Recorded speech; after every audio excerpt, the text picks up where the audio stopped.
From the heart of the jungle comes a savage cry of victory. This is Tarzan, Lord of the Jungle.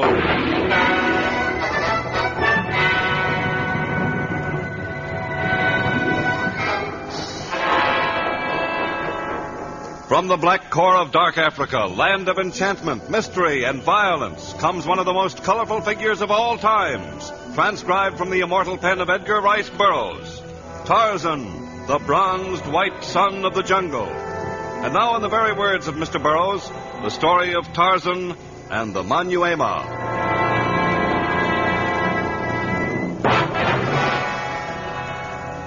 Once again, the moon was full, and still the rains had not come.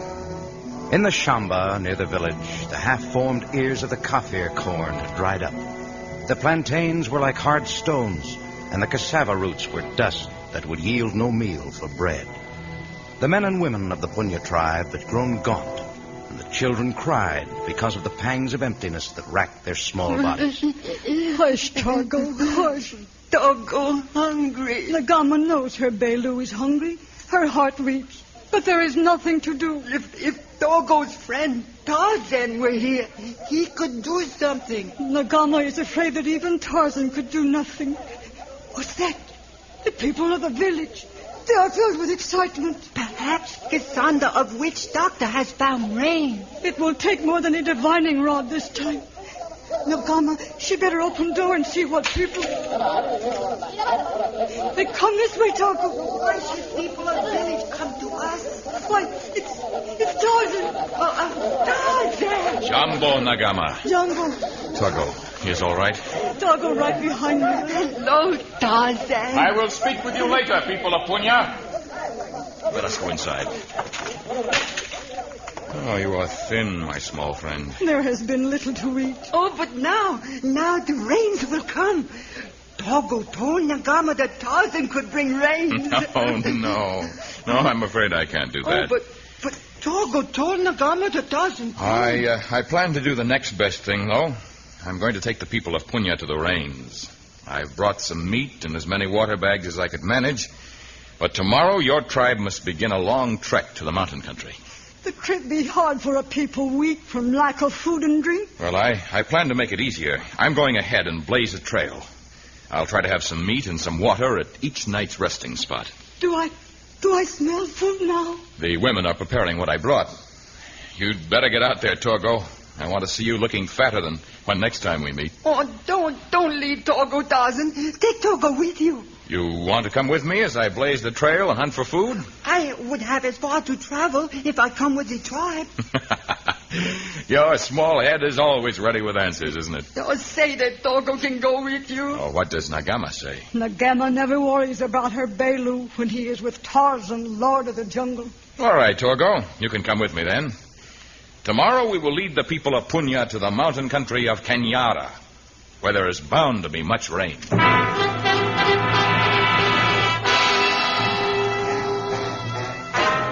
But for once, Tarzan was wrong.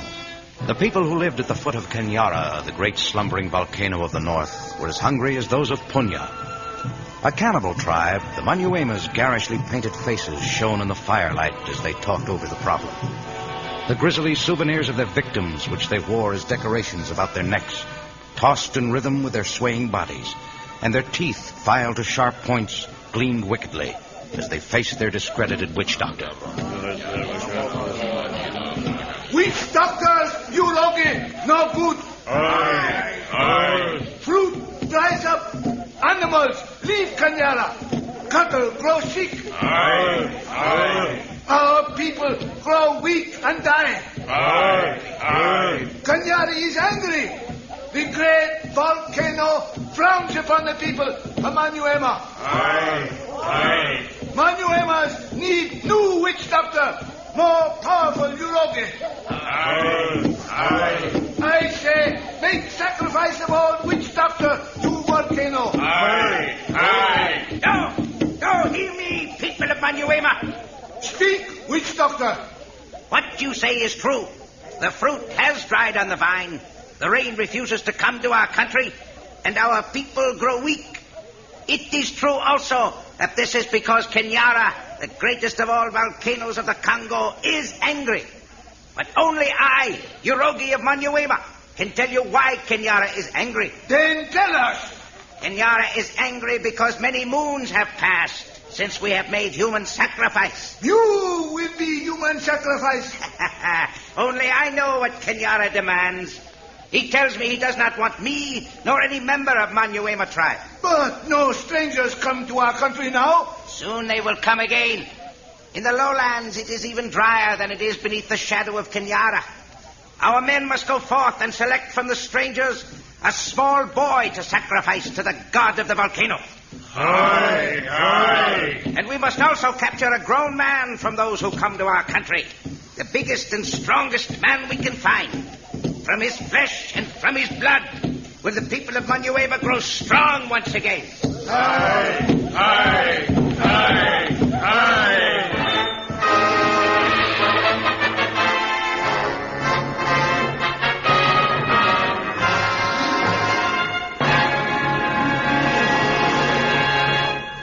We shall return with our story in just a moment.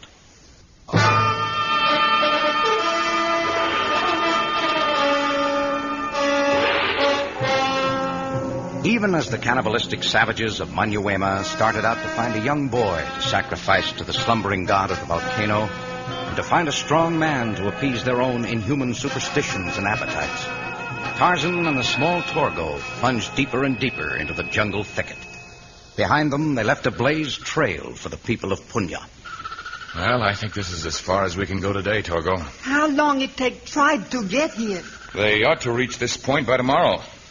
I only wish I could find a little water hole near here, like the one I found for them yesterday. They ought to be there by now. Oh, they must be much happy when they see deer you kill for them and great water hole you find. Oh, not much water in it, but enough so they won't die of thirst, I guess. Are you tired, Torgo? Oh, no. Togo not tired a bit. Oh, you're yawning. Aren't you ready to go to sleep for the night? Tarzan, Yes? tonight couldn't we build a place to sleep on the ground somewhere? Oh, we haven't time to build anything. And it certainly isn't safe to sleep on the ground without protection, not with the temper of the stray animals who are left around here. But I get afraid up in the trees. I think you're a little homesick for Nagama. No, that is not the reason. Well, maybe not. I think I'll take you back so that you can sleep in your mother's tent tonight. Oh, but Nagama and the rest of the tribe are day behind us. A day by the ground trail we traveled, but only a short time by the upper level. Oh, but when Tarzan swings from tree to tree and from vine to vine, he has to carry Togo on his back like a tiny belu. Being carried on my back doesn't make you a belu. I often travel on the back of Tantor, the elephant. That doesn't make Tarzan a belu. Well, that is different. Not a bit. Nowhere is there anyone who's so great or so strong that he needs no help from another. Come on, Torgo, come on, climb up. We'll see if we can find Mama Nagama. And so, with Torgo's small arms clutched about his neck, Tarzan swung noiselessly through the upper level of tangled jungle growth, like the great apes who had raised him from childhood. The members of the Punya tribe were retiring early in preparation for the next day's march, and the camp seemed almost deserted when Tarzan and Torgo dropped from the sky.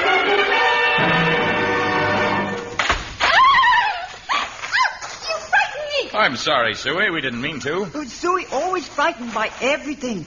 Not brave like Togo. Oh, Suey's all right. Suey, where is Hima of Nagama? Nagama's tent behind that big rock over there. Santa. Come on, Torgo, let's find your mother. Why do you always laugh like Dango the hyena? Nagama's tent is behind rock, but Nagama's not in tent. Suey, will you stop giggling for a minute and tell me where Nagama is? When we get to water hole Tarzan makes, Gimla, the crocodile, is guarding it. Men are tired and weak, so they say we do without water another day. But Nagama says must have water if she is to live to see Togo again. So she go to the water hole. Let's come back. Wait here, Torgo. No, I come. I see Mama Nagama. Tarzan and Torgo ran through the forest until they reached a looming palisade of sandstone, below which lay the once abundant watering place. Now in its fetid heart lay a great crocodile, and beyond the savage reptile was Nagama, cut off from retreat on one side by the great walls of stone, on the other by the hideous monster. Quiet, Togo. Gimla's watching her. If she starts towards you, Gimla may attack. Me quiet. We creep up silently. Don't step on any twigs. Now, I'm in a position to shoot. If only my arrow can pierce that tough hide. Well...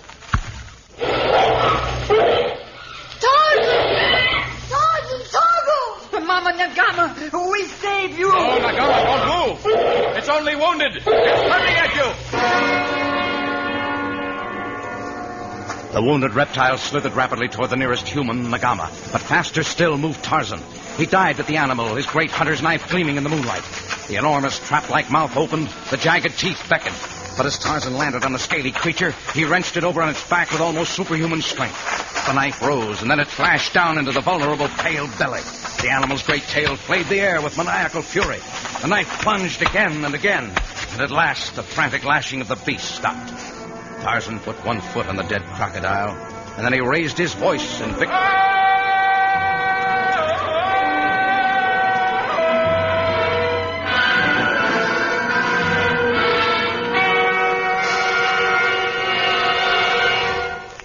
Mama Nagama, you are all right. I am all right, my son. I have brought Togo to spend the night with you.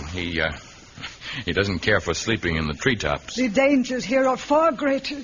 Every living thing fights for the drop of water and the morsel of food that are left. Please, Tarzan, keep Togo with you. He is safe now, only with you.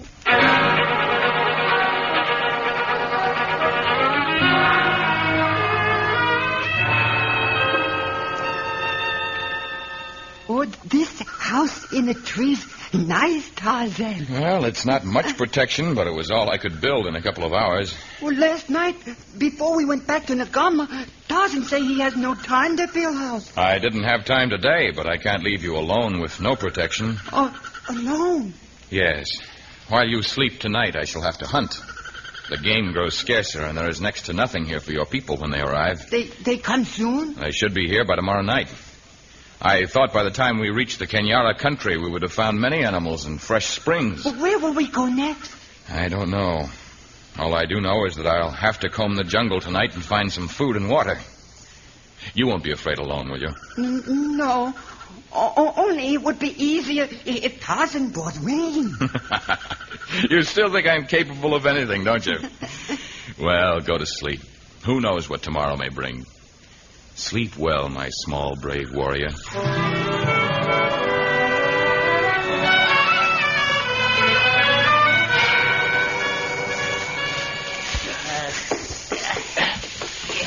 Treehouse, far up.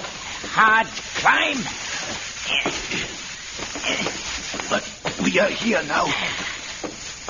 Look, the boy sleeps, and he is alone. Neddy, he's a fine-looking youth. Kenyara will be pleased. He will then send us a strong man to nourish our blood.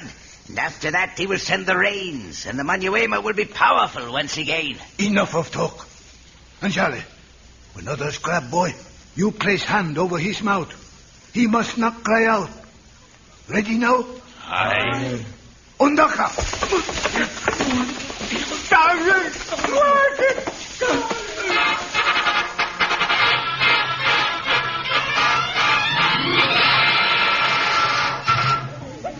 Limba Koso Como, Kulala Toto Kenyara. Great Kenyara, we offer small boy to appease your wrath. Limba Koso Koma. His body has been anointed with rich oil. He is great sacrifice. Stand still, small boy. You spoil ceremony. Doggone nonsense. You kill me, maybe, but all of you die too. Tarzan come and kill every one of you. Tarzan big and strong. He take all of you at once and kill you with his bare hands. That's. Who is this Tarzan? Oh, he is Togo's friend. Even now he hunts in the treehouse for Togo. He is big and strong, huh? Oh, twice as high as any of you, and stronger than Sita the panther. He is white God. Ah, then the sacrifice to Kenyara will not yet be made. We will wait until this white god comes to seek his young friend. Then we will have sacrifice for Kanyara, and also sacrifice for hungry warriors of Manuema.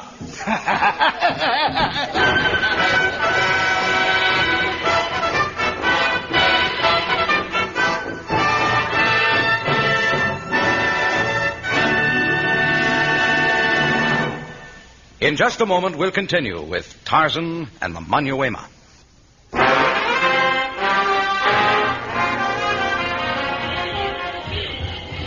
The council fire of the Manuemas burned bright as the barbaric paint-smeared cannibals danced about their small prisoner, whom they had gagged and bound to a stake. And high in a tree, just beyond the circle of flickering firelight, a great bronzed figure stood poised.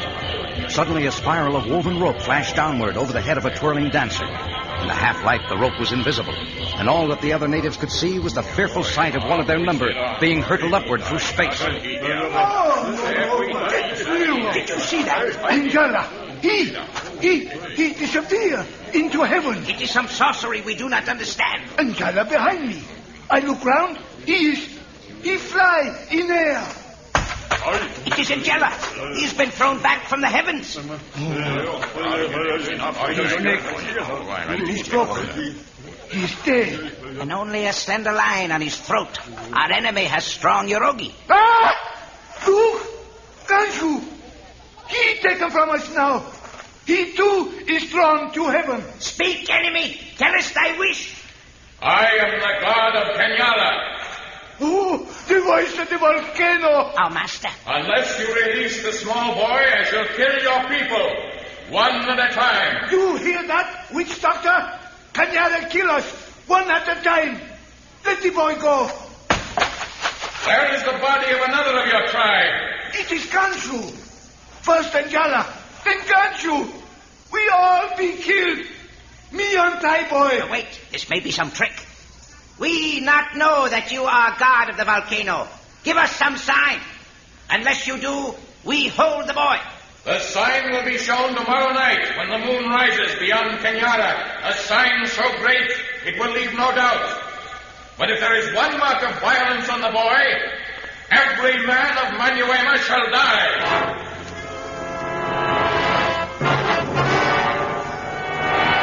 A dozen feet away from the encampment, Tarzan dropped the hollow log he'd been using as an improvised megaphone. And then he swung to the upper level and hurried to meet the Punya tribe that was slowly approaching the Kenyara country. As dawn crept through the jungle, he dropped to the ground near the weary caravan, and he was soon facing Nagama, making the most difficult speech of his life. My poor Bailu. At first I wanted to burst into the camp and kill as many of them as I could. But there were hundreds of them, and I knew Togo would be killed before I could reach him. He was bound and gagged. But you think they will not harm him until you return? I'm sure they have accepted my voice as that of their god, but I have to perform something more sensational than I did last night if I'm to have a chance of saving him. What can you do? Well, I have a plan, but first I must ask you a question. Yes, Has anyone here felt any rumblings beneath their feet? rumblings? A very slight vibration of the ground, perhaps the beginnings of a tremor. No, but none of us have the acute senses of Tarzan. Well, if you felt nothing, then perhaps the Manuemas haven't either. Where is Sui? What can that silly girl do? I have to see her. Please, Nagama, find her for me, will you? It's really important.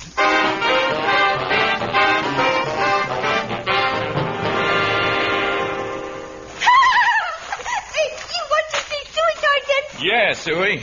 Sui, do you remember those bullets you stole from the camp of the white men when they came to the Punya country? Sui never steal anything. Oh, now, Sui, this is important. Torgo's life depends on it. What did you do with those bullets? Sui knows not what bullets are. Oh, Sui, will you stop giggling? Look at me. I like to look at Tarzan.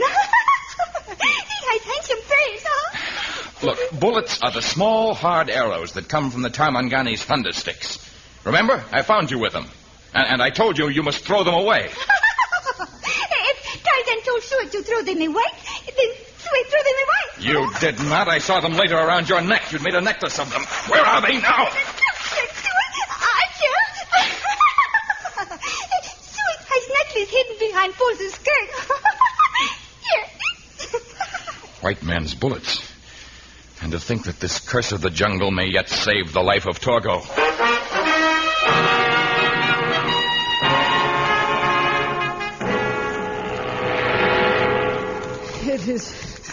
It is nearly dark now, Tarzan. We are almost to the top. Almost to the top of the mighty Kenyara. And I still haven't seen any suspicious-looking fissure in the rock. Fissure?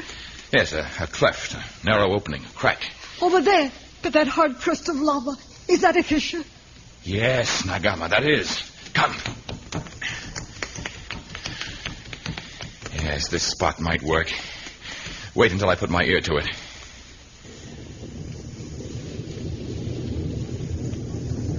This is it. My boy will be saved. We can only pray. You have the gunpowder we emptied from the bullets? Neither. And the fuse of dried weeds I made? Neither. And you can see the camp of the Manyuema from here? The camp and the ceremonial fire. Torgo is near the fire. Yes. You will watch that fire, Nagama. And if you see it flare up suddenly, it will be from the powder I throw on it. That will be a signal for you to light the fuse and then run for your life. I understand. You know that you may not escape. Many times in jungle, mother risked life for child. By the time Tarzan had reached the base of Kenyara, the moon had risen. He stood at the edge of the village. His face was painted with garish colors that outdid the Manyuema's, and his body was smeared with a phosphorescent substance. His mighty figure, luminous in the sable night, looked for all the world like that of some strange jungle god as he walked boldly into the camp and approached the fire. Who approaches the fire of the Manyuemas? I am the god of Kenyara. You are a false god. I fear not your anger. My anger is mighty. Unless you do as I say, I shall destroy all of you, and your village as well. No, mighty witch doctor. Do not anger him. He is the god of the volcano. His body gleams like the moonlight. Last night, his voice came like thunder, and he killed 2 of our men. He killed them by a rope. I found it this morning. And his voice thundered through a hollow log I also found. He is a faker. Capture him, men of Manyuema. Wait! I give you one more chance. Unless you untie the boy, I shall produce the sign I promised you last night. And it shall mean death. Take him. The boy dies. And so does this defiler of our God. Stop! Put no hand on me. You see this bit of powder? Aye. I toss it into the ceremonial fire. So. That is the sign of Kenyara. It means nothing. Take it. Oh, it is the sign of Kenyara. Even now he prepares to wreak his anger upon you. Listen.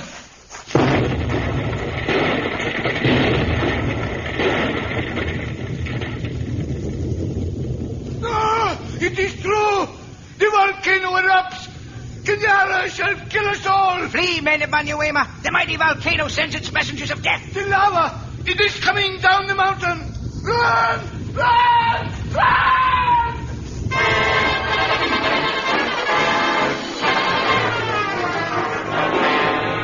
The molten lava sprang from the volcano and rushed down on the village below. Native huts and fences and trees and rocks were swept away in the boiling inferno of fury that leaped forward, and all were killed, save only the godlike creature who ran with the speed of Bara, the deer. Beneath one arm, he held a small, frightened native boy, and when he put him down at last, it was high on the hilltop from which the molten death had flowed. Oh, Dargo. Oh, Dargo. I am all right now, Mama Morgana. Why you cry? I cry from happiness. You are unhurt, Nagama? The flow went in the direction of the village. But when will this tide of destruction we started stop? Even now it stops. The rumble you hear is not of the volcano. It is thunder. The rain! The blessed rain! Shaken from the sky by Kenyara's might. The fruits and the grain will grow again. You see the gamma. Togo told you Tarzan could bring the rain.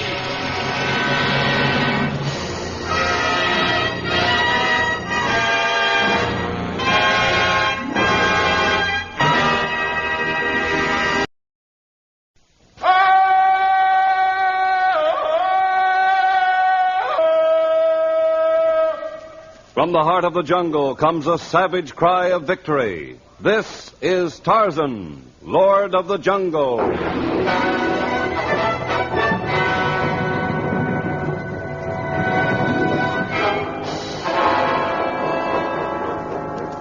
From the black core of dark Africa, land of enchantment, mystery, and violence, comes one of the most colorful figures of all time, transcribed from the immortal pen of Edgar Rice Burroughs. Tarzan, the bronzed white son of the jungle. And now, in the very words of Mr. Burroughs, the story of Tarzan and the siren of Omdur Mara.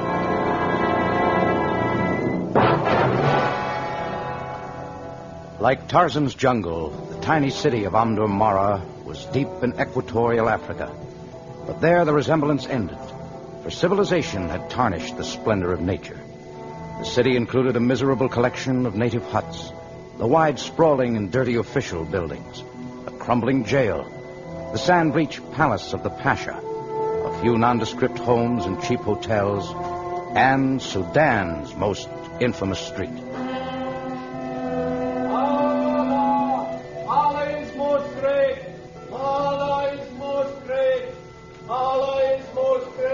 From the whitewashed minaret of a mosque, the muezzin summoned the faithful to prayer. But a lone rider, his Bedouin robes flying, disregarded the surah as he galloped up to the real heart of the city, the Café Bal Oriental, standing in solitary splendor at the foot of the Street of Thieves. You there! Take my horse! I shall hold the reins, Effendi, but we must make ourselves prostrate upon ground. Why? It is time of evening prayer. Ibn al-Suman cares nothing for prayers. I have business in the Café Bal Oriental. Make fast my steed and have the door open for me. Will be as you say, master. Arms, mighty sheik. Give this lowly Arab a small bakshish. I have neither patience nor money for beggars. Out of my way. Oh, 1,000 times 1,000 curses on you. You should not kick crippled beggar, Effendi. Am I to be taught manners by a Nubian slave? I meant no harm, master. I meant only it is bad luck. Ibn al-Suman makes his own luck. Have the door of the cafe open for me. At once, master. And please not tell my mistress I offend thee. The door. Open the door of the Café Bal Oriental for the great Sheikh, Ibn al-Suman. Ah, the music of the Orient and the perfume of rich incense. This is more like it. Have the barman pour a drink for me. At once, Effendi. It better be at once. I'm getting tired of being treated like an untouchable. I have to beg my way into this brocaded den, and once I am here, You are here, aren't you, Ibn? Julnar, I did not think you were in. But one always knows when you are present. I didn't mean to cause a fuss, but after all, I've crossed half the desert to see you. And it's harder to get in here than it is to rob a caravan of 100 camels. Keep your voice down, my handsome one. Even inside my cafe, we do not advertise our means of making a livelihood. Sorry. If you would forego your drink, we could talk more freely in my quarters. You know I'd forsake 1,000 drinks to be with you, Golden One. Go ahead, Julnar. I follow in the wake of your tiny jeweled slippers. Did you bring gifts for me, Ibn? Come over to this table here, Julnar. There. Gold and necklaces and rings and brooches. Fit even for such a queen as thou, Julnar. They look as if they would bring a good price in the thieves' market. In the thieves' market? Are my gifts to you to be sold along with the offerings of your other suitors? Why not? Why not? Because I've risked my neck to bring these baubles for you to wear. Have you not promised to give your love to the man who brings you jewelry fit to grace your great golden beauty? And do you think these trinkets are worthy of my beauty? These trinkets on this table are worth a fortune. Oh, you did try, Ibn, and I'm grateful. But the man who wins me must bring me a jewel like the great star sapphire that rests in the forehead of the god of the Karmikas. You expect me to rob the idol of a jungle tribe thousands of miles from here? The man who wins my love must be willing to make an effort. There are others who would try. Darcy, the undersecretary of the French consulate. DeWitt, the Englishman, the American adventurer. Stop. You do not have to reel off the names of my rivals. I'll get the star sapphire of the Karmikis for you, Julnar, even though it means facing the cannibals and the pygmies and the wild animals and the untamed white god who has bested so many raiders of the jungle. Tarzan? He has killed many.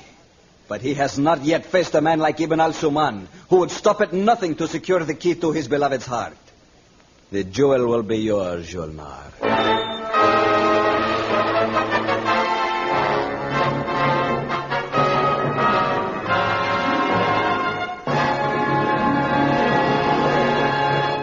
We shall return in just a moment with the story of Tarzan and the Siren of Omdur Mara.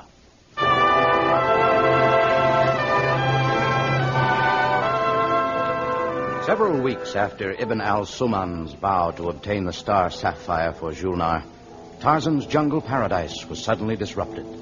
Native villages were assaulted. Great herds of elephants stampeded. Cheetah the panther and Numa the lion ran in fright.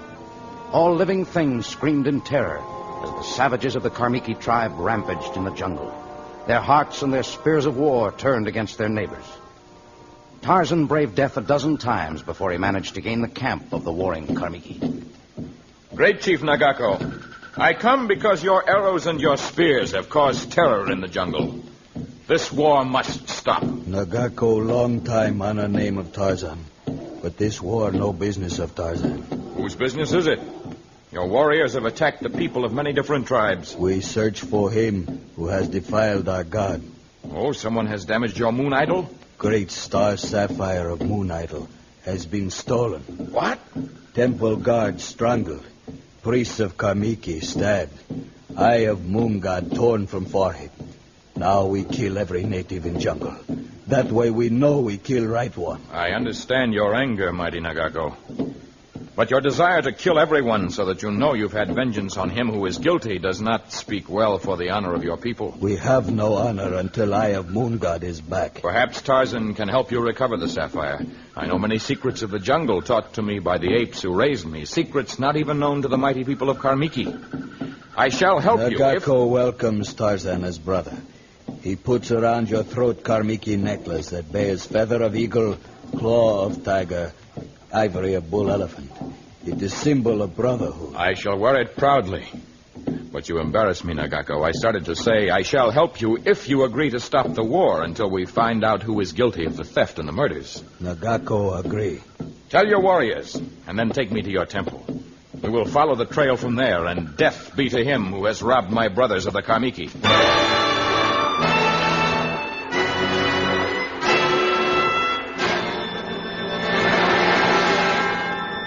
This is the sacred room? Nadeo, and there our God with great eye gone.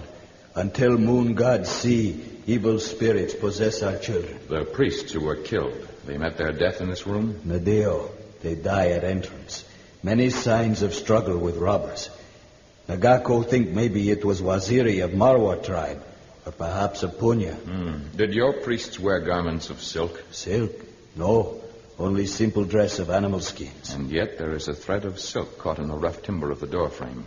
Neither the Marwas nor the Punyas know anything of silk. Indeed, that is right. You say they died by the knife. Strange knife. Made only small wound. Look, on the wall back of the idol. Do you see that hole? Indeed. Your priests died from the bullets of the Tarmangani's thunderstick. So... Outside the temple in the clay, I found the impression of a leather sole, yet there was no mark of a hard heel as worn by a European. And on that beam there is the thread of silk. What Tarzan say true, but what it mean? The defiler of your temple and the thief who stole the star sapphire is an Arab. But no Arab ever learn about Jewel of Moon God. One Arab did, and we're going to find him.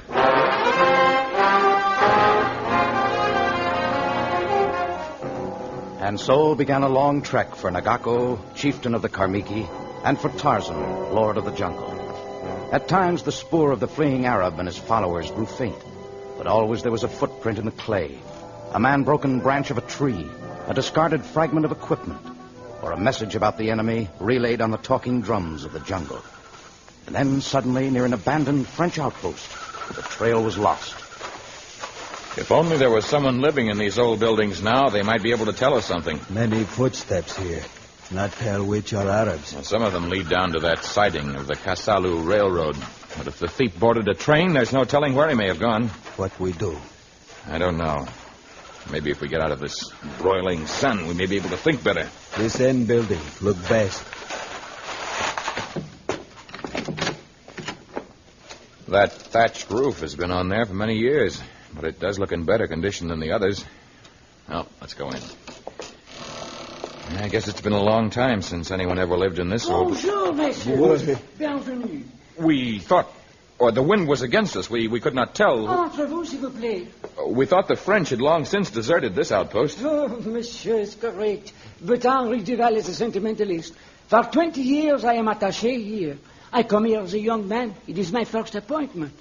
Although political changes send my countrymen away, I remain. I am a sentimentalist. Now, come in and have a seat. Santa. How do you exist here, Monsieur Duval? I own Tabitch. The engineer of the Castle Railroad bring me a gift of ammunition every Bastille Day. And there are berries and fruit. I would gladly share my simple dinner with you. Visitors twice within the same number of days. I am too lucky. You had visitor yesterday? The handsome Arab on his way home to the arms of his beloved. An Arab, eh? Did you happen to learn his name? Maybe. He was Ibn al-Suman, a romantic cavalier with a romantic story. Well, what we would like to know is... It seemed the object of his affection has never given her heart to any man, and she has never worn any piece of jewelry. Well, that's very interesting, but Long ago, she has swear only to wear a jewel that can match her beauty. Someday, someone give her a jewel she like, and she will wear it. And he who has given her the token will be the chosen one. Now, Ibn al-Suman returned home with a great jewel. The jewel? You saw it? It was a star sapphire? Mary, it was the size of an eagle egg and as brilliant as la lune. As brilliant as the moon. I have moon god. Is that not a charming story? Henri Duval like a thrilling love story. He's a sentimentalist. In what direction was the Arab headed? Where was he going? But I have told you, to the home of his beloved. Yes, where? He traveled east to the city of Durmara.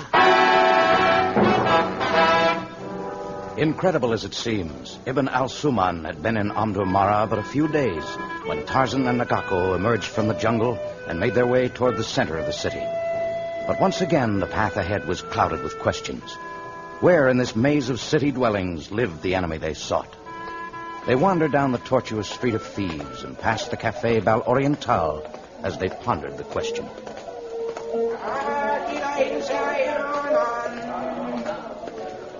Would be dangerous to ask too many questions. If they find Nagako, his free man, might try to take him slave. Do not become separated from me, Nagako. If anyone should... Arms, mighty men of the jungle, give this lowly Arab a small bakshish. We are sorry, but we have no coin of your country. Perhaps that jungle necklace you wear. In the marketplace, it would bring the price of a bowl of millet meal and sour pap. A tribal necklace. It is of little intrinsic value, my friend, but it means much to me. Oh, wait, I just remembered. I have a few francs forced upon me by a sentimental Frenchman. They are yours. Here. Oh, 1,000 blessings on the white jungle man. Would that this humble servant of Allah could do you service. Perhaps you can. Can we trust you not to make loose talk? My lips can be like those of the mighty Sphinx. Good. We seek one named Ibn al-Suman. Do you know him? You are friends of his? We enemies. He has other enemies. He is a man who kicks beggars, who brings upon himself 1,000 times 1,000 curses. Then you do know him.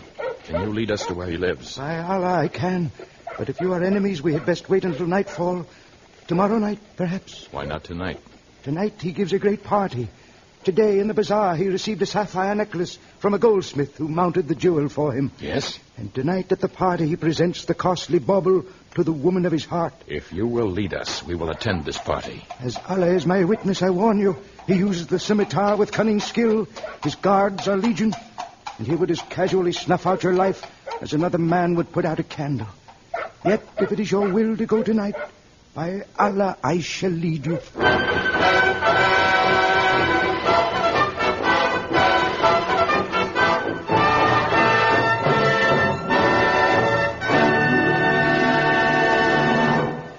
We'll return in just a moment to our story of Tarzan.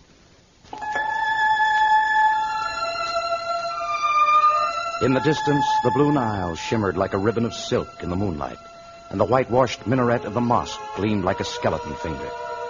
Limping his way back to the street of thieves, a crippled beggar smiled, because perhaps tonight Ibn al-Suman would reap the result of his curses. And outside the wall that surrounded the palatial palace of the sheik, Two men of the jungle crouched in the shadows. Why we wait, Tarzan? Why not fight way in? Take Sapphire, kill enemy. I hope to live to return to the jungle. As the midnight hour approaches, the guards grow less wary. Even now, they're becoming dull from too much food and wine. Throw rope ladder on wall now? Yes, try to throw it in the most shadowed place. Good throw. Climb wall now? Yes, be careful of your footing, Nagako. Me, careful. Follow me now.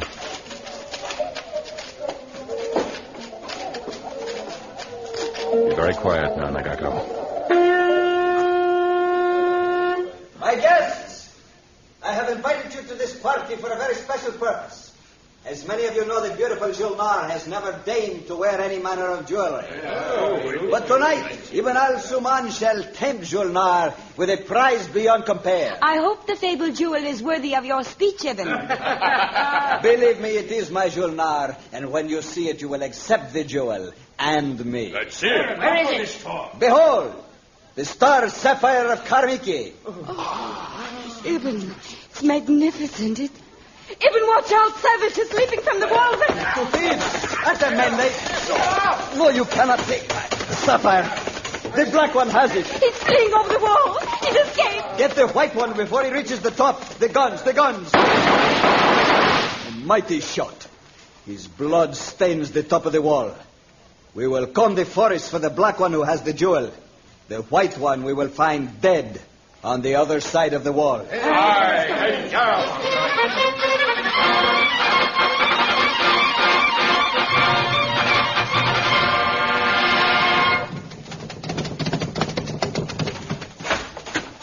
Good morning, Effendi.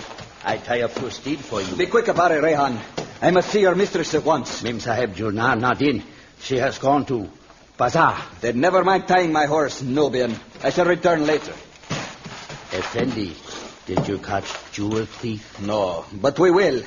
I have twice 200 men encircling the city. He will not get far. But at least your bullets killed white man of jungle. I do not know. It was less than a minute until my men had reached the spot where he dropped. But the body was gone. Gone? Oh, Ibn al-Suman. He will be laughing stock of city. I will not be laughed at by you, slave. Guard your tongue or you will feel my scimitar.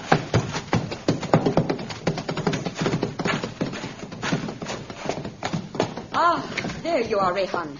Did you not know I sent for you? I was just coming, Mem Sahib.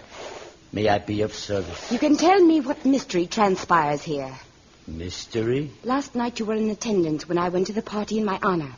After the skirmish, the body of the handsome white thief we believed dead was missing. And so were you. I was confused by battle. I ran to woods. Stopping here at the cafe only long enough to steal bandages and medicine and food. Is that not true, Rehan? It's true, Mem Sahib. Unless you lead me to the place where you have hidden this tall white man, I will have you turned over to Ibn al-Suman and beaten. If you will come alone, I will lead you to his hiding place.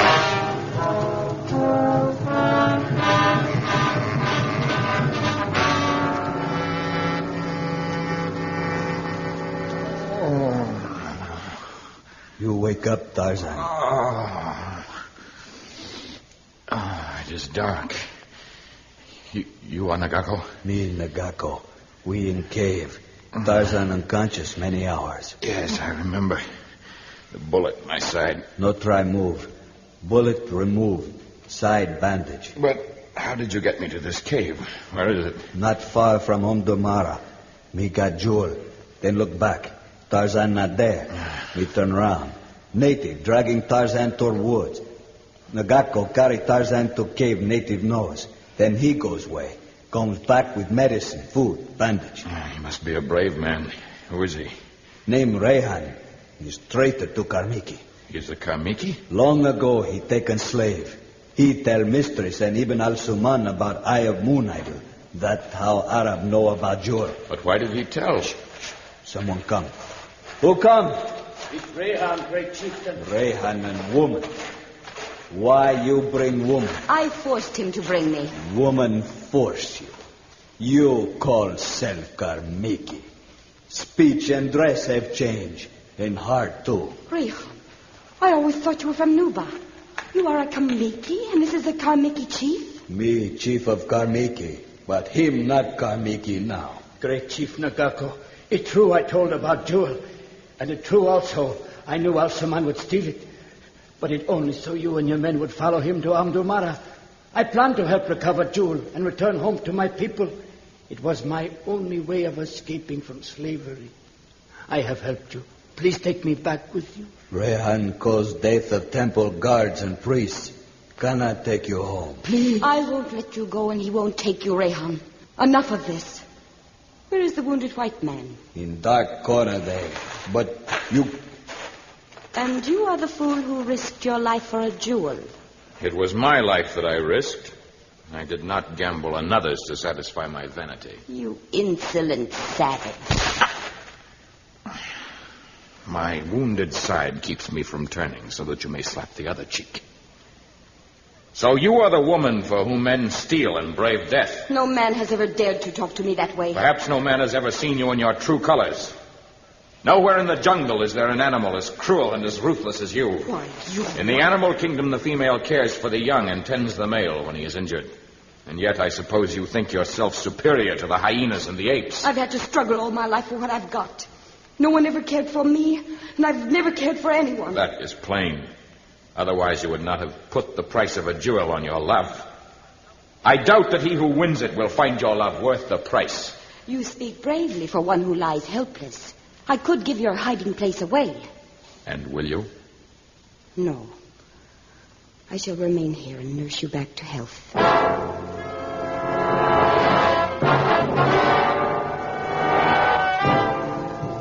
Week after week, Julnar did nurse Tarzan, though their relationship was most strange.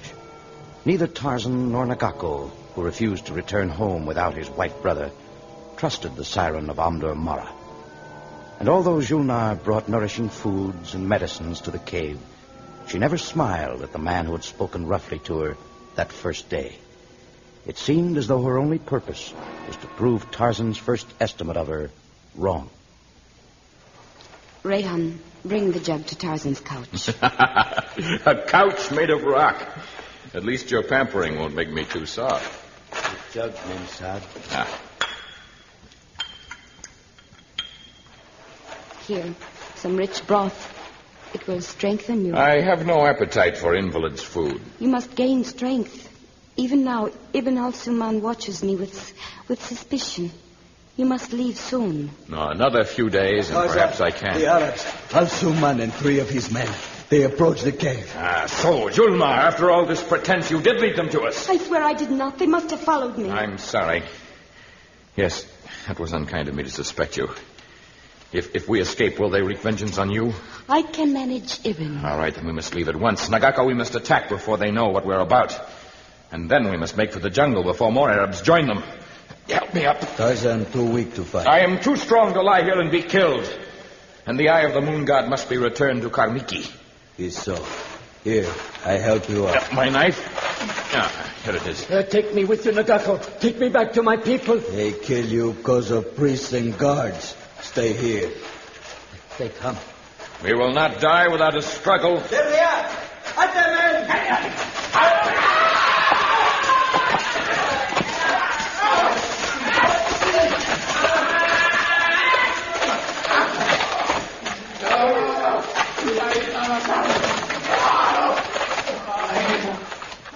Oh, I cannot look, Rehan. Tell me what happened. The Arabs are no more, Memsab.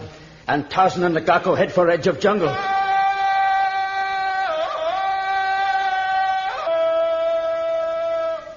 Gone.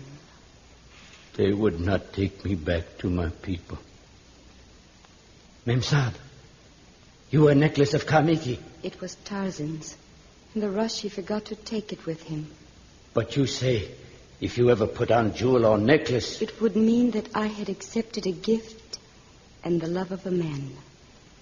As those two disappear into the jungle, Rehan, we both lose something we love and can never have again.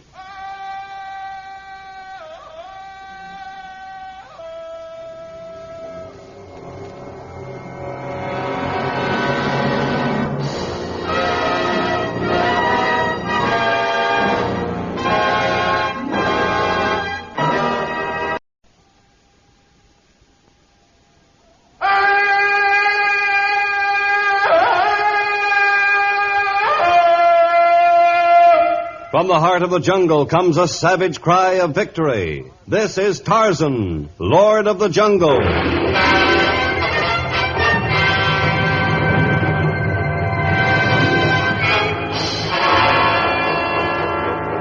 From the black core of dark Africa, land of enchantment, mystery, and violence, comes one of the most colorful figures of all time, transcribed from the immortal pen of Edgar Rice Burroughs. Tarzan, the bronzed white son of the jungle. And now, in the very words of Mr. Burroughs, the story of trouble comes in pairs.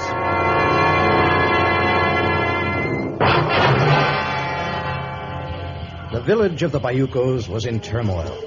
Devil dancers whirled about the ceremonial fire. Witch doctors in grotesque masks made frantic gestures to ward off the demons. And a frightened native broke away from his guards and dashed wildly toward the beach.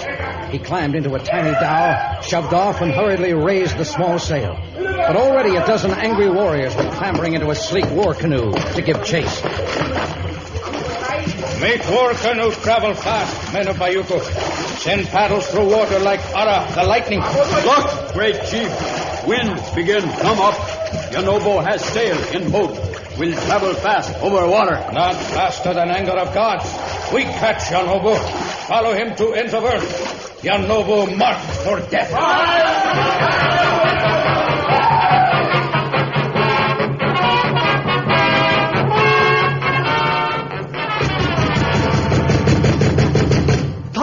Tarzan, open door! Open door! Come in. Lock door, Tarzan. Lock so people of Bayuco not get me. The people of your own tribe are chasing you? The deal. All night they chase Yanobo in war canoe. Wind helped me get away. But they reach this cabin soon now. Save Yanobo, Tarzan. I can't interfere in tribal matters, Yanobo. If you've committed some crime or broken some taboo, you must suffer the consequences. Yanobo not do crime or break taboo. He swear his truth, not do anything wrong. Well, then why did you run away? Bayuco people want kill me. Yanobo think if he reach seacoast cabin of Tarzan, Lord of Jungle save him. Please, Tarzan. Listen. It's the men of your tribe approaching. You wait here, Yanobo. I'll go outside to meet them.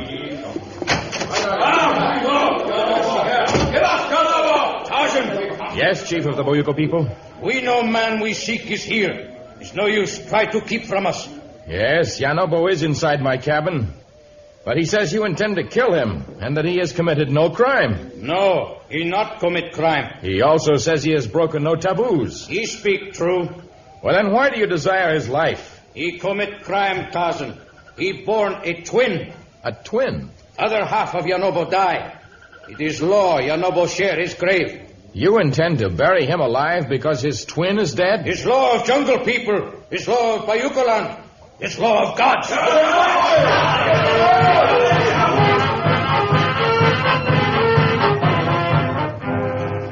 And while the scene of anger and violence was occurring at Tarzan's seacoast cabin, a scene of utter peace and contentment was taking place aboard a small ocean liner a few miles off the coast. The SS African Pride, 2 days out of Cape Town, was on its way to Monrovia.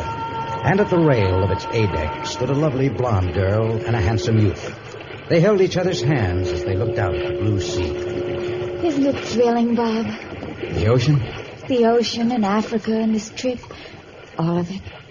It'd be a whole lot more thrilling if it were a honeymoon, Joe. Bob, you promised you wouldn't bring that up again. But I can't keep that promise, Joe. You love me. You said it a dozen times. Of course I do. But I can't break up the act. Jackie and I have been trooping together since we were babies. I just couldn't walk out on her. But we could still keep the act. What's Jackie got against me? She hasn't anything against you. But we promised Mother and Dad. Okay, Joe, let's forget about it. Where is the princess? In her cabin. I think she's giving herself a manicure. And grousing because I signed us up for this African appearance. Oh. Take my word for it, Jill. You'll live to regret this fierce loyalty you have for your sister. She'll meet some guy with enough money to satisfy her someday, and she'll leave you. Just like that. She wouldn't. Okay, so she wouldn't. So you'll keep on dancing until you're both old maids. And as you get older, you'll both get poorer and poorer engagements. You'll end up working in some run-down, third-rate nightclub somewhere. I wouldn't worry if I were you, Mr. Robert Elliott. The Evans twins will make out all right.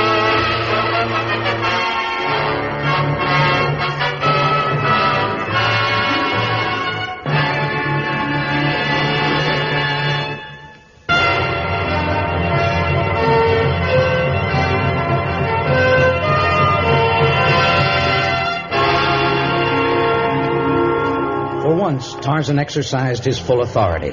The men of Bayuko Land were ordered back to their village. They gathered about their chief, muttering dark curses upon the jungle lord, and then finally they walked slowly away from Tarzan's cabin in the direction of the beach.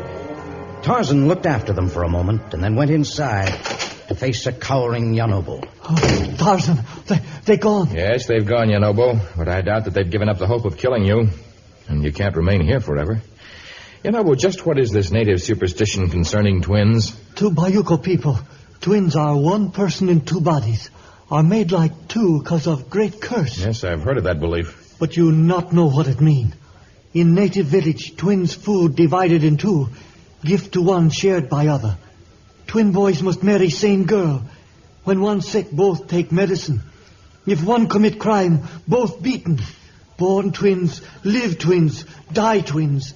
One die, both buried. And when did your twin die? Yanobo's mama killed his twin when born. She killed your twin at birth? Nadio. And she not tell people she bear cursed twins. Then how did your tribesmen find it out now? Yesterday, Yanobo become father. Twins? Nadio. And Yanobo's mama see new curse on tribe and is afraid. She go to witch doctor and tell truth. Now Yanobo must die, and his sons must live as twins, almost bad as death. But, Yanobo, you can't desert your sons. I don't know how we can fight against the superstitions of centuries, but we must try. We must go back to your twin sons. We must return to Bayuko Land.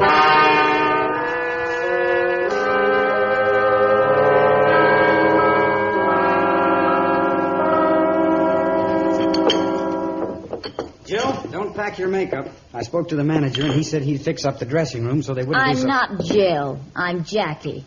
And you can tell the manager not to bother. We're not staying. But I brought all our stuff down to the theater. I even lugged that full-length mirror you insist on carrying all over. You should complain. It's all your fault we landed in a dump like this. We have a chance to play in Paris or in Africa. And you choose Africa. I didn't think it was going to turn out to be a place like this. You didn't think, period. Jackie, I admit I pulled a boner. But it wouldn't matter to you if I were right or wrong. Everything I do seems wrong to you. You're not kidding. Why do you resent me? You've never been a twin. You wouldn't understand. Well, try to explain it to me. Jill and I were born within a few minutes of each other. We lay in the same cradle. We took our first steps the same day. When we started to talk, we said the same words. Everything we ever did after that, we did together. School, dancing classes, dates, our first amateur show, our first nightclub date. Everything. Until you came along. But you were agreeable to my joining the act? Because it was good for the act. Good for both of us, I thought. I didn't know you were going to try and break us up. I'm not trying to break you up, Jackie. It's true that I happen to fall in love with Jill, Well, it won't do you any good. We're twins and we're sticking together. Nothing will ever split us up. But that's a warped way of looking at things. It's not normal. Okay, so it's not normal. That's the way it is. You can kiss us goodbye here, or you can come along as far as Paris. We can still get to Paris in time to take that date there. But even if we broke our contract here, we couldn't leave. The ship's already gone, and there's not another one for over a month. There's a ship leaving from Dakar next week, and Dakar's only a few hundred miles away. Yeah, a few hundred miles of unbroken jungle. I looked at a map. We only have to cross one tiny little strip of jungle, a section called Bayuko Land.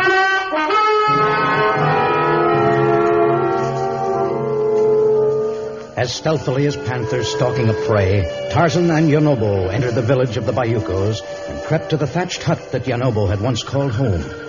They held their breath so that Yanobo's twin sons would not cry out in alarm. But the Hema was empty, and nowhere in the village could they hear the wail of babies, nor catch the slightest glimpse of Yanobo's sons. Only in the sacred burial grounds of the Bayukos was there a clue to their disappearance. Boys, freshly dug grave, Tarzan. A grave just long enough for a newborn child. Just long enough, but wider than grave for a single child. Yes, it is wide. You know both sons born hour apart. Last one is weak, maybe die. And so they also killed the other one. Like Yanobo tell Tarzan.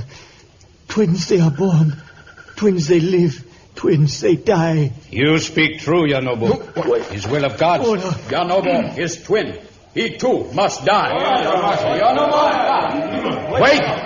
Wait, men of Bayuko Land. I, Tarzan, Lord of the Jungle, command you to listen to me. Speak. For years I've witnessed the strange superstitions of the jungle tribes. I've tried to teach you, my brothers, that many of these beliefs are wrong, though I've never spoken ill of your gods. But all of you must know that there is no evil in a newborn child, nor have you found evil in your noble during his lifetime among you. And yet you have taken the life of a newborn infant, and now you threaten to kill your neighbor. You say that this is the will of the gods. I say that they are false gods, or that those who tell you the will of your gods lie. Enough of talk. Quick, Tarzan, we run. Not let Yanobo escape. Also capture Tarzan. We hold Yanobo. Great chief, Tarzan also helpless. Yes, a dozen of your men are managing to hold me. Are these the same brave warriors who killed the child? You talk enough, Jungle Lord. Now you rest tongue and use eyes. You see what men of Bayuko land do to those who anger her gods? No, not kill Yanobo. Mercy on Yanobo. Save me. Tarzan, come in to kill me.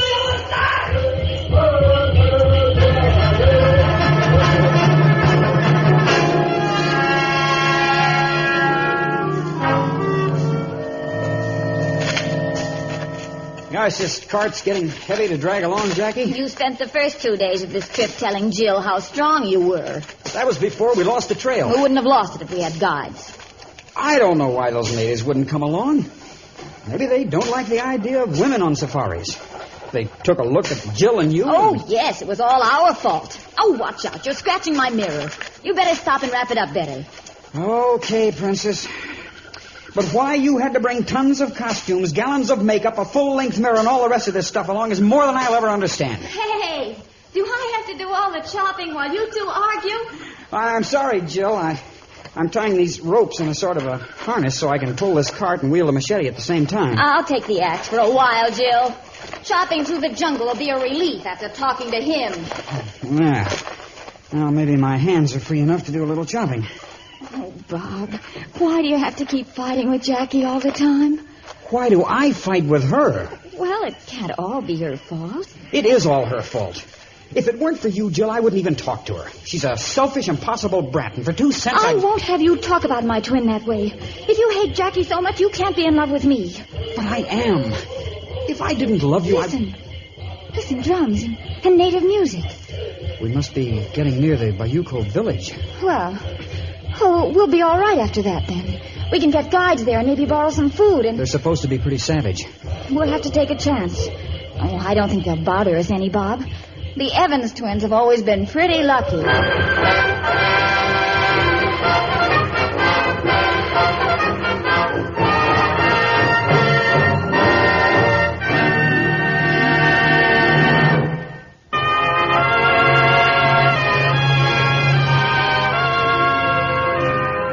Tarzan had been able to save neither the twin infants nor the native who'd come to him for help. As he walked slowly away from their village, his heart was heavy. Suddenly, his nostrils quivered. The scent of Tarmangani, a white man, was strong. He grasped a hanging liana and swung upwards. And moments later, he dropped from the trees beside Bob Elliott and Jill Evans. You needn't be alarmed. Careful, Jill. I offer friendship. I caught your scent a few moments ago, and I came to warn you that the natives of this district are most dangerous. I was afraid they might be. So far, we've been lucky. We've seen no natives and very few animals. Bob, Jill, I found the trail again, and we can... Well, where did the Boy Scout come from? Twins. Yes, we're twins. What's the matter? Haven't you seen twins before? I saw one twin recently, a native. Look, I haven't time to explain now, but you've got to get out of this district as soon as possible. Not me. I'm heading for that village. We need food, and I'd like to hire some native guides. I'll be your guide, and I'll hunt food for you along the trail, but you mustn't go into that village. Why should we trust you? For all we know, you may be leading us into some trap. I failed the last person I tried to help, but I'm not going to fail again, not even if I have to use force. Now, look here, Jungle Man. I tell you, you're in real danger. Will you come with me? Well, I suppose if you say we're in danger, we'll have to... Well, I'm not coming with you. No man's going to spring down from the trees and tell me what to do. I told you I'd use force, and I will. Put me down. Put me down. I tell you, I won't come with you. I won't. Let me go.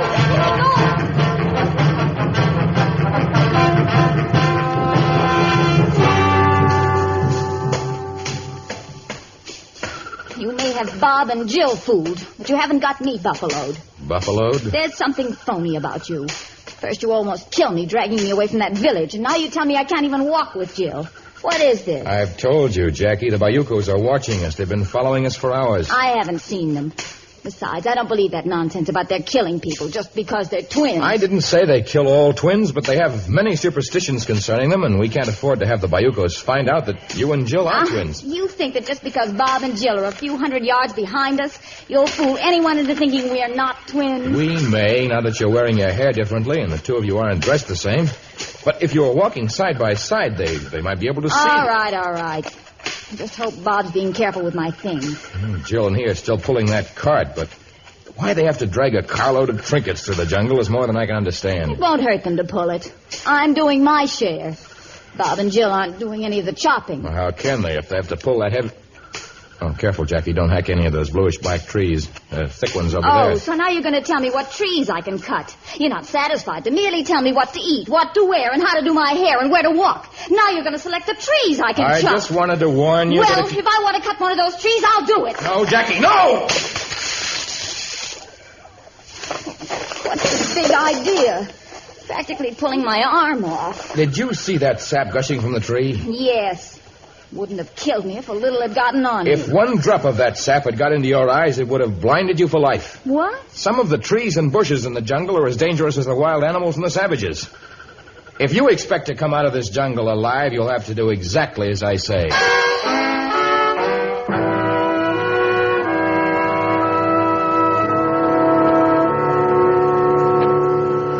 Gosh, Jill, certainly good to be resting. Oh, yes. But I hate to think of spending another night in the jungle. Well, we can't go on all day and all night, too. Oh, I'm certainly beat. Poor Jackie. She was really tired. Not so tired she didn't make me haul that beloved mirror inside the tent. The middle of the jungle, and she has to primp. She must have fallen asleep by now, though. I don't hear any sound in there. I don't think I can fall asleep until I get some food. Tarzan ought to be back by now. He's been wonderful, hasn't he, Bob? Jackie doesn't think so. Oh, let's don't start picking on Jackie again. I'd better wake her up. She can never eat when she first gets up. I'll throw a little more wood on the fire. Tarzan may like his food raw, but not me. I wonder what it'll be tonight. You know, I sort of went for that antelope meat that he brought back last... Bob, she's gone. Jackie's disappeared. Well, she must have slipped out when we weren't looking. One of the tent pegs in the back has been pulled up. Well, I don't think she'd have gone of her own accord. Maybe those natives Tarzan says have been following us. You'd better stay here, Jill. I'll circle the district, but I won't go far. I don't want to take a chance on your being... Just relax, kiddies. Nothing's happened to little Jackie. Jackie, where have you been? Out getting my own food. I won't eat another thing that man brings back. He thinks we can't get along without him, but... What's the matter, Jackie? I don't know. What did you eat? Just some fruit and nuts and some mushrooms. Mushrooms? Jackie, you've been poisoned. Nonsense. It's just that I'm overtired. I know a mushroom from a toadstool. I'll be all right. We'd better take her inside. Bob, look. Natives. Faces peering out of every bush. Well, let them peer. We've got to get Jackie inside the tent and try to do something for her.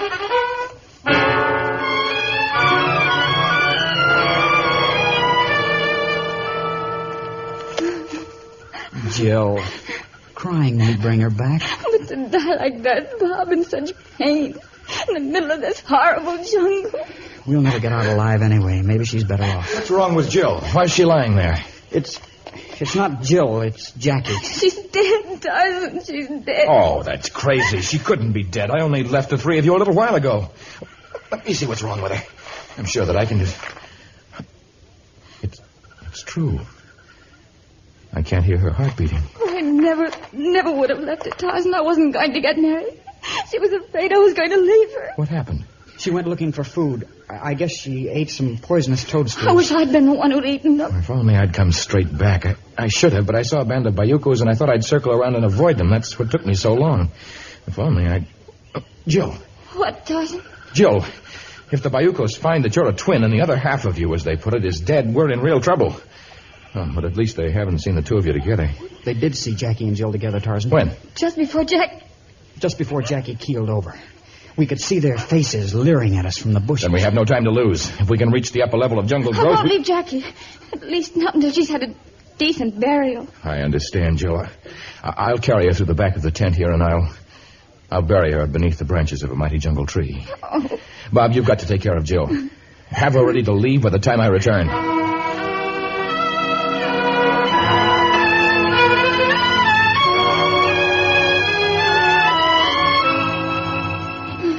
It was a peaceful spot, Jill, right among the great trees and the jungle flowers. I covered the grave with a warm blanket of moss. Thank you. If anything happens to us, Tarzan, we want you to know... Hush!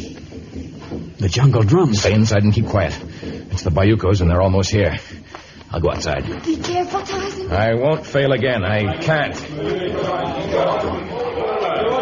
Where are twins, Tarzan? Twins? White girl twins. We see them many days. Oh, they're inside the tent, preparing to retire. Retire? Yes, they make ready for sleep. Maybe one is already in great sleep. Dead? What gave you such a ridiculous idea? Warriors say see one girl fall down. If one dead, other must die. But they are white women. They're not members of your tribe. Are still in Bayuko land. If one dead, other one die. Is law of gods. And if they are both alive, you will do them no harm? We follow for many days, not do harm. Unless gods become angry, we not hurt them. But first, show us they are alive. Well, you cannot expect women to leave their beds when they're preparing for sleep, but I shall let you see that they're both alive and well.